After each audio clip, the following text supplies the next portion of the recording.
Channel Soni news Gulabpura में आपका स्वागत है। भीलवाड़ा जिले के गुलाबपुरा उपखंड के निकटवर्ती पंचायत समिति होरडा में 6 करोड़ 32 लाख के 28 विकास कार्यों का शिलान्यास लोकार्पण समारोह में भीलवाड़ा भाजपा जिला अध्यक्ष प्रशांत मेवाड़ा, भीलवाड़ा पंचायत समिति होरडा के प्रधान कृष्ण सिंह राठौर, हिंदुस्तान जिंक रामपुरा आगुचा खान के सीईओ राम मुरारी, भाजपा ग्रामीण मंडल अध्यक्ष हेमराज जाट के आतिथ्य में कार्यक्रम आयोजित हुआ। इस दौरान उपखंड अधिकारी रोहित चौहान, पुलिस उपाध्यक्ष जितेंद्र सिंह, पंचायत समिति होरडा के विकास अधिकारी मधुसूदन रत्नो सहित क्षेत्र के जनप्रतिनिधि मौजूद थे। क्या कहा शिलान्यास उद्घाटन समारोह में आसीन होरडा विधायक जबर सिंह सांखला ने, देखिए समाचार। हमारे बीच में पधारे हुए हमारे भारतीय जनता पार्टी के यशस्वी और ऊर्जावान जिलाध्यक्ष आदरणीय प्रशांत जी मेवाड़ा साहब, इस कार्यक्रम में विराजित पंचायत समिति होरडा के प्रधान साहब आदरणीय कृष्णा सिंह जी राठौर साहब, भारतीय जनता पार्टी के मंडल अध्यक्ष भाई हेमराज जी चौधरी साहब, हिंदुस्तान जिंक के सीईओ साहब आदरणीय राम मुरारी जी, जिला परिषद मेंबर आदरणीय रामलाल जी सोलंकी साहब, जिला परिषद प्रतिनिधि और पार्टी के वरिष्ठ नेता आदरणीय भैरवलाल जी पारसा साहब, भारतीय जनता पार्टी के वरिष्ठ नेता पूर्व जिला परिषद सदस्य पूर्व मंडल अध्यक्ष आदरणीय आनंद सिंह जी राठौर साहब, यहाँ के एसडीएम साहब, बीडीओ साहब और मंच पर विराजे हुए नेता प्रतिपक्ष आदरणीय उमराव जी चौधरी साहब, सम्मानित मंच और सामने विराजित पधारे हुए सभी प्रबुद्धजनों, युवा साथियों, जनप्रतिनिधिजनों और मातृशक्ति, मोटे मोटे तौर पे सारी बातें आपके बीच में सभी वक्ताओं ने रखी है। आदरणीय प्रशांत जी भाई साहब ने और प्रधान साहब ने बड़े विस्तार से आपके बीच में सारी बातें आई है। हिंदुस्तान जिंक में 2018 में मैं पहली बार मैंने चुनाव जीता आपके आशीर्वाद से, तब से लेकर अब तक मैं कुछ कड़वी बातें भी कहना चाहूंगा। आप मेरी बातों को अन्यथा ना ले, क्योंकि मैं हर बातें साफ शब्दों में और मुंह में बोलने वाला आदमी हूं। 7 सालों में मेरा सौभाग्य है कि पहली बार इस कार्यक्रम में मुझे बुलाया गया, इसके लिए मैं आपका बहुत बहुत हार्दिक आभार व्यक्त करता हूं। आपका बड़प्पन है, क्योंकि आपके आने के बाद, आपको आए पधारे हुए 2 या 3 महीने हुए, मैं राम मुरारी जी की बात कर रहा हूं। आपके आने से पहले जो व्यवस्थाएं चलती थी, वो व्यवस्थाएं हो सकता है मेरे समझ में ना आती हो या मेरी बातें उनके समझ में ना आई हो, कारण कुछ भी रहा हो, लेकिन आपके आने के बाद आपकी जो टीम है, जिसमें हाड़ा साहब है, ये सब लोग, आपकी जो पूरी टीम है, इनके आने के बाद आपके भी समझ में आई कि जनप्रतिनिधियों को पूछना चाहिए, जनप्रतिनिधि के साथ में बैठ करके चर्चा करनी चाहिए। सब ये पॉजिटिव बातें आपके आने के बाद हम सबको सुनने को मिल रही है। ये हमारे लिए और आपके हिंदुस्तान जिंक के लिए शुभ संदेश है, मैं आपको बता रहा हूं। क्योंकि हम लोग जो भी बातें करते हैं, जो भी चर्चाएं करते हैं या आपके सामने कोई विषय रखते हैं, उसमें हमारा व्यक्तिगत स्वार्थ कोई होता नहीं है।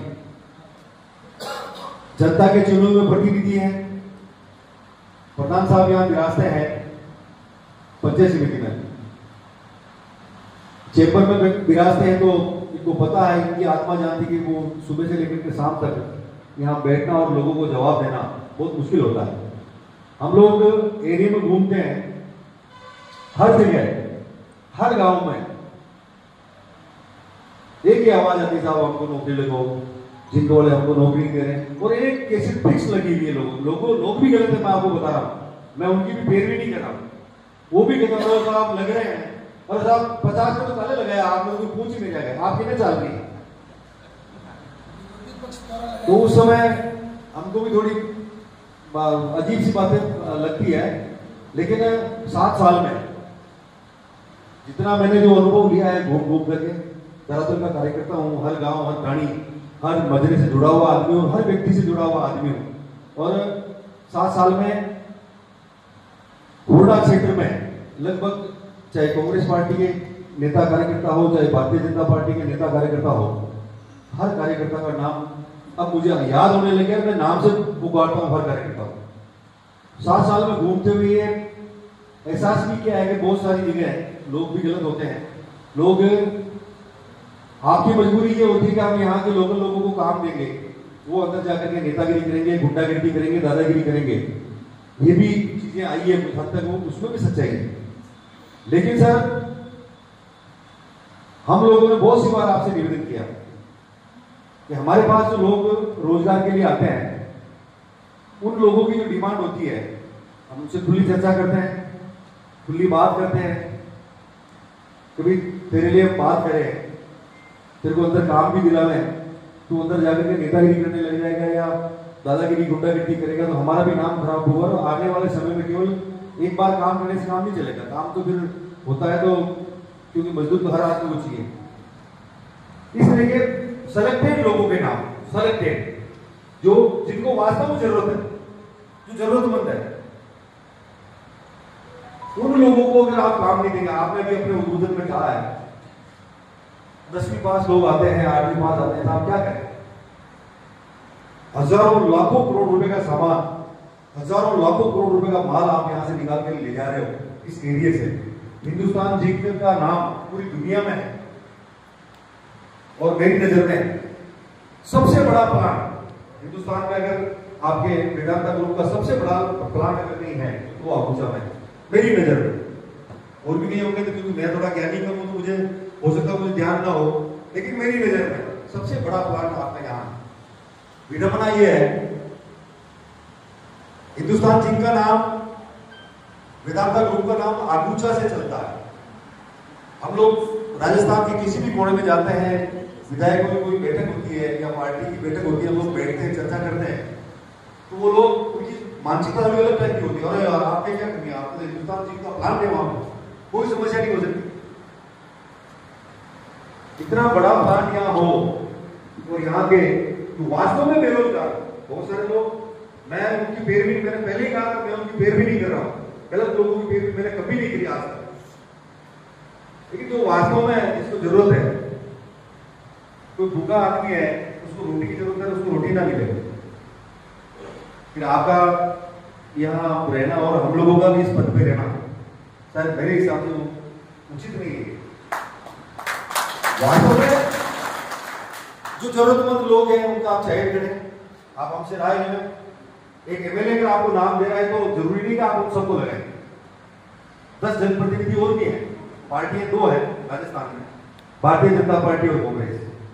हमारे पार्टी का कोई कार्यकर्ता, कोई जनप्रतिनिधि आपको नाम दे रहा है, आप दूसरी पार्टी से भी उस आदमी का फीडबैक ले सकते हैं कि ये फला जब्बर सिंह सांगरा का नाम आया है, इसको जरूरत है कि नहीं है, इसको मजदूरी देनी चाहिए कि देनी चाहिए, ये चयन तो आप कर ही सकते हैं। लेकिन ईमानदारी से आप चयन करेंगे। आप 10 नाम देंगे तो उसमें 2, 4, 5 से तो आप ले सकते हैं। हम भी जानते हैं आपकी मजबूरी होती है, लेकिन अब डिप्लोमा वाली बात आती है, बीटीसी आप करवाते हैं, लेकिन बीटीसी की स्थिति आपसे भी छुपी हुई नहीं है, इनसे भी नहीं है, मेरे से भी नहीं है। किनकी होती है, किनके कहने से होती है, ये आप सब जानते हैं, मैं भी जानता हूं। व्यवसायों में सुधार, मेरा निवेदन यह है, बीटीसी आप लोग करवाते हैं, उसमें भी एक पारदर्शिता हो। ऐसा नहीं है मैं एमएलए हूं, मैंने कह दिया तो मेरी बात आपको रखनी है, ये जरूरी भी नहीं, मैं आपको बता रहा हूं। सेम कोई बात हर व्यक्ति के ऊपर लागू होती है, हर नेता के ऊपर लागू होती है, और हर कार्यकर्ता के ऊपर लागू होती है। आपको काम वो करना चाहिए जो वास्तव में जो जरूरतमंद है। क्या हम लोग यहाँ काम करा कि आपने कहा इतना बड़ा प्लांट हम यहाँ कर रहे हैं, यहाँ जिंक की माइनिंग चल रही है, आप लोगों की भी सहयोग की अपेक्षा आप करते ही हैं, साहब क्या करें, मजबूरी है, आप काम करेंगे तो भी करना है, नहीं करेंगे तो भी करना है। लेकिन तकलीफें जो है, आप नए थोड़े दिन में आपको सब पता चल जाएगा। मेरा आपसे निवेदन रहेगा, बीटीसी आप करवाएं, डिप्लोमा कैसे मिले, आईटीआई, मेरी डिमांड भी है, आईटीआई की आप करवाएं, इस तरह की व्यवस्था आप करें। जब आप लोग यहाँ काम कर रहे हैं, दुनिया में आपका नाम है अबूजा की वजह से, तो फिर ये जो ब्लॉक है बहुत छोटा है, 21 पंचायत 22 पंचायतें हैं, इन पंचायतों में विकास के काम करवाना और यहाँ के बेरोजगार लोगों को रोजगार देना, मेरे हिसाब से तो अगर कोई दूसरा एक छोटी मोटी माइंस भी होती है साहब, हमारे मेरे एरिया में मेरा गांव प्रॉपर कटार है साहब, हासिल से आगे पूरा ही माइनिंग एरिया है। तकलीफ के साथ कहना पड़ रहा है कि आपका इतना बड़ा प्लांट है, वो 7 साल में मेरे कहने से आपने एक आदमी को नहीं लगाया, और मैंने 1500 आदमी को नौकरी वहां दिला दी छोटी छोटी माइंस को मेरे एरिया। इस चीज को आपको समझनी पड़ेगी। हमारा सहयोग आपके साथ है, हमेशा ही आप लोग सहयोग करते ही हैं, लेकिन हम हमारे लिए नहीं करते थे, लोगों के लिए। आपके लोग हैं, वो आपके यहाँ काम करते हुए वो आप ही वफादारी करने वाले हैं। जो लोग, जिस व्यक्ति को आप रोजगार दोगे वो आपके साथ गद्दारी नहीं करेगा, वो आपके खिलाफ नहीं जाएगा, मेरा ऐसा मानना है। तो आप थोड़ा इसमें एक पारदर्शिता लाए, एक ITI सेंटर भी आप खुलाएं और उसमें ऐसी व्यवस्था हो जिसमें बिना किसी भेदभाव के, बिना किसी नेता की दखल के वो आदमी वहां जाए, BTC करे, ITI करे, और वहां से वो डिप्लोमा लेकर के आए। उसके बाद में क्वालिफिकेशन के हिसाब से अगर उसको आपको नौकरी दे सकते हैं, आपको देनी चाहिए, मेरा ऐसा मानना है। ये मेरी मुख्य रूप से डिमांड है। दूसरी, करोड़ों रुपए के आपके NGT के काम भी होते हैं, आपके CSR फंड से भी होते हैं। तो मेरा निवेदन रहेगा आपसे, जो भी ग्रेजुएटी हुई है 4 दिन पहले, भगवान ना करे ऐसा कहीं ना हो, दुनिया में कहीं ऐसा हादसा वापस ना हो। आपको भी एक गाइडलाइन यहाँ बनानी चाहिए, क्योंकि आपका वैसे जो आपका जो पैसा है NGT का और आपके CSR फंड का, वो शिक्षा में आप दे सकते हैं, जैसा अभी प्रशांत जी ने बताया है। केंद्र सरकार की गाइडलाइन के अनुसार सबसे प्रथम प्रायोरिटी आप स्कूलों को दें, और पूरे राजस्थान में एक अभियान चल रहा है स्कूलों के रखरखाव का। अभी कल भी CDO की बैठक थी, सरकार ने भी घोषणाएं करी है, विधायक फंड में से 20% पैसा हमसे मांगा है। तो मेरा एक निवेदन है कि आप भी एक नवाचार करें और बैठक बुला करके अपने अधिकारियों को बिठा करके CSR फंड में से जो छोटे छोटे, जो जैसे कोई पानी टपक रहा है आपके इस ब्लॉक में, इन विद्यालयों की लिस्ट आप मंगवा करके, छोटा मोटा काम आप इन विद्यालयों को गोद लें जो बारिश के समय में अभी जो जीर्ण अवस्था में पानी टपक रहा है जिन छतों से। अधिकारी लोग भी यहाँ विराजे, आदरणीय CDO साहब, CDO मैम भी यहाँ है। उस ग्रेजुएटी के बाद मैं, क्योंकि मौका मिला है तो मैं सारी बातें आज करूंगा। उस ग्रेजुएटी के बाद कुछ मैंने राजस्थान में सबसे पहला लेटर में अगर लिख के दिया है तो मैंने लिख के दिया, और उसके बाद उसका जो रिजल्ट आया, लोगों ने गांव से वीडियो बना करके भेजे, साहब हमारे टपक रही है, हमारी छत टपक रही है, हमारे ये है वो है। किसी भी गांव से कोई फोन आया मेरे और उन्होंने वीडियो डाला छत का टपकते हुए, तो मैंने वहां के 2 कार्यकर्ताओं को फोन करके मैंने कहा कि एग्जाम्पल जैसे आपके बलवंतपुरा है, यहाँ बलवंतपुरा का वीडियो आया, ऐसे बहुत सारे वीडियो मैंने वहां के 2 कार्यकर्ताओं को भेजा कि ये वीडियो मेरे आया कि वहां सच्चाई क्या है। बहुत सारी जगह स्कूलों में जाकर के देखा तो छतों के ऊपर जो पाइप लगे हुए थे होते हैं पानी के, उसमें कचरे पर भरे हुए हैं, उसमें पेड़ों के पत्ते उड़ करके आते हैं वो भरे हुए हैं, तो छतों पे पानी भरा हुआ है। छतों पे पानी भरा रहेगा तो वो पानी जाएगा कहाँ में, भरते हुए तो टपकेगा। ये भी छोटी मोटी व्यवस्थाएं है। तो मैं CDO साहब यहाँ विराजे हैं, CDO में भी यहाँ विराजित है। मैं आपसे निवेदन करूंगा कि इसको भी आप देखें और इस विषय को आप गंभीरता से लें। सरकार बहुत गंभीर है इसके लिए, और सारी घोषणाएं सरकार कर चुकी है। हमारे मुख्यमंत्री जी ने बहुत पॉजिटिवली लेकर के इस विषय को उठाया है, विधायकों की हिदायत दी है। तो ये सारी व्यवस्थाएं 2-3 दिन में करने वाले हैं। लिस्टें बढ़ रही है विद्यालयों की जो बिल्कुल कंडम घोषित हो चुके हैं, उनको जमीन दोज करना है, उसकी जगह नई बिल्डिंगें बनानी है, रिपेयरिंग करवानी है, जो पानी टपक रहा है उसको बंद करना है, और भी कोई जीर्ण अवस्था में है बिल्डिंग, चाहे 4 दीवारी हो, चाहे जो भी समस्या है, उन समस्याओं का समाधान मुझे ऐसा लग रहा है कि 1 महीने के अंदर ये सरकार करने वाली है। पूरी सरकार इस काम में लगी हुई है। आप लोगों को थोड़ा सहयोग करना मेरा आपसे निवेदन। आपके CSR फंड में अभी यहाँ आदरणीय प्रधान साहब ने जो बात रखी है, मेरा निवेदन रहेगा, संस्कृत विद्यालय है, हम सनातन धर्म के लोग हैं, हिंदू समाज में हमने जन्म लिया है। संस्कृत विद्यालय के लिए भी आप ये 3 क्षेत्रों की आदरणीय प्रधान साहब ने डिमांड करी, मुझे तो ताजुब हो रहा है आपने क्योंकि आपका आदेश ही काम हो जाता। आप इतने पॉजिटिव हैं, मतलब सबको साथ लेकर के चलने वाले हैं। आपका जैसे प्रशांत जी वैसा ने भी कहा है कि जिले में एक मिसाल है हुरडा पंचायत समिति पूरे जिले में भीलवाड़ा। मैंने इनको कहा मैंने कहा भीलवाड़ा में नहीं है, मैंने जहां तक सोचा है, देखा है, राजनीति को समझा है, राजस्थान में ये मिसाल कहीं नहीं मिल सकती है जो हुरडा पंचायत। कोई राजनीतिक भेदभाव नहीं होता है, बिना भेदभाव के।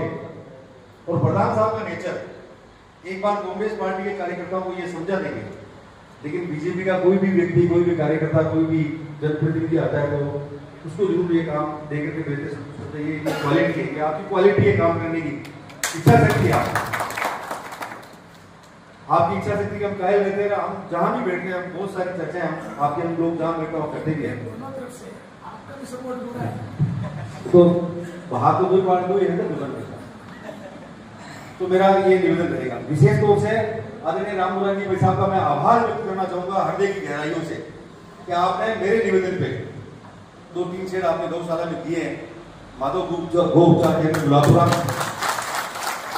विराट हनुमान गौशाला परा जो टोल के पास में है। मैं इसके लिए आपका आभार व्यक्त करना चाहूंगा। एक मेरी छोटी सी डिमांड आपसे रहेगी, आपको आज यहाँ घोषणा भी करनी पड़ेगी। छोटी सी डिमांड है, माधव गो उपचार केंद्र गुलाबपुरा शहर का, क्योंकि वहाँ जो कार्यकर्ता काम करते हैं, मैं तो वहाँ जाता रहता हूँ और मेरा निवेदन आप भी वहाँ कभी समय मिले तो आप पधारते रहें, उसमें आपकी नजर रहेगी तो अच्छा रहेगा। माधव गो उपचार केंद्र में जो कार्यकर्ता काम करते हैं वो अपना घर परिवार सब छोड़ करके उस कार्य में लगे हुए हैं। और माधव गो उपचार केंद्र में आज जो गौ माता की जो सेवाएं वहां हो रही है, वहां भी एक बार देखेंगे तो आपको समझ में आ जाएगा कि वास्तव में किस क्वालिटी के लोग वहां काम कर रहे हैं और कितने मन से कर रहे हैं, आपको देखने को मिल जाएगा। तो मेरा निवेदन रहेगा, गो उपचार केंद्र में अपने विधानसभा में वो केवल संगठन के द्वारा चलाया गया वो एक ही केंद्र है जो गुलाबपुरा में है। मेरा निवेदन रहेगा आज आप इसी मंच से घोषणा करें, माधव गो उपचार केंद्र में एक छोटी सी डिमांड है एम्बुलेंस की, उसकी आप आज घोषणा करें गौ माता के लिए। क्योंकि गौ माता घायल होती है, कोई एक्सीडेंट होता है, कोई बीमार होती है, उसको लाने ले जाने में अगर माधव गो उपचार केंद्र में एक एम्बुलेंस होगी तो उसका फायदा, मेरा ऐसा मानना है, आसिंद, भीम, करेड़ा और इधर आपके बांदरवाड़ा, ये पूरा एरिया आ गया, इस पूरे एरिया को इसका फायदा मिलने वाला है। ये आज आप घोषणा करें। आपने हम सबको बुलाकर के जो मान सम्मान दिया इसके लिए बहुत बहुत धन्यवाद। मेरी बात कोई कड़वी आपको लगी हो तो उसके लिए मैं आपसे क्षमा प्रार्थी हूँ, लेकिन मेरा एक बार पुनः आपसे निवेदन रहेगा कि आज से हुरडा ब्लॉक आपके गांव है, सारे जितने भी गांव है, और वो आपके सहयोग में खड़े रहते हैं। आपको इनकी जो छोटी मोटी डिमांड है उनके ऊपर ध्यान रखना चाहिए और हम लोगों की भी कोई छोटी मोटी डिमांड होती है, क्योंकि जनता के लिए हम लोग आते हैं और जनता ही हमको काम देती है, उस काम को हम आपको बताते हैं, उस काम को आप प्रायोरिटी से लें। ऐसा ये मेरा आपसे निवेदन रहेगा। यहाँ इस पांडाल में जितने भी जनप्रतिनिधि और अधिकारीगण यहाँ विराजे हैं उन सभी से भी मेरा एक निवेदन रहेगा, राजस्थान सरकार के द्वारा हरियाणा और राजस्थान एक अभियान चल रहा है। मोदी जी ने जो एक मुहिम चलाई थी, एक पेड़ मां के नाम, उस अभियान में आप सब बढ़ चढ़ करके हिस्सा लेना, क्योंकि हमने हिंदू समाज में जन्म लिया है, सनातन धर्म में हमारी आस्था है। तो हम सब जानते हैं कि जब जब्बर सिंह सांगला को 100 वर्ष पूरे हो तो एक पेड़ की जरूरत मुझे भी पड़ेगी खुद को। हिंदू समाज में जो आदमी जन्मा है उसके एक पेड़ की जरूरत पड़ेगी उस समय, और विशाल पेड़ की जरूरत पड़ेगी। तो अपन पेड़ पौधे लगाएं, ये मेरा विशेष आपसे आग्रह रहेगा। और लगाए नहीं, पेड़ पौधे लगाने का कोई एक जगह नहीं होती है पर्टिकुलर कि वहीं लगाना है। हम हमारे खेतों में भी लगा सकते हैं, घर के बाहर लगा सकते हैं, हमारी गली मोहल्ले में कहीं पे भी लगा सकते हैं। खेतों में जाकर के लगाया कोई तकलीफ नहीं है, क्योंकि पेड़ पौधे, कोरोना का हमने समय देखा है, उस समय ऑक्सीजन की जो मारामारी थी, हमने हमारे बहुत सारे लोगों को खो दिया, पूरे परिवार नष्ट हो गए उसमें। पेड़ पौधे हमको फ्री में ऑक्सीजन देते हैं। इसलिए मेरा निवेदन रहेगा कि आप अपने गली मोहल्ले में, अपने घर के बाहर, अपने बाड़े में, अपने खेत में पौधे जरूर लगाए, उन पौधे को सींचे, उस पौधे को लगा करके वृक्ष कैसे बना सकते हैं उसकी सेवा भी आप करें। ये मेरा आप सभी के चरणों में निवेदन रहेगा। आप सब ने यहाँ बुलाकर के जो मान सम्मान दिया, हम सबको सुना, उसके लिए बहुत बहुत धन्यवाद। एक बार पुनः जिक परिवार का मैं हृदय की गहराइयों से धन्यवाद करता हूँ कि आपने हम सबको यहाँ बुलाया, आपने विकास के लिए 6 करोड़ 35 लाख रुपए का लोकार्पण हमसे करवाया, इसके लिए बहुत बहुत धन्यवाद। वंदे मातरम, जय श्री राम।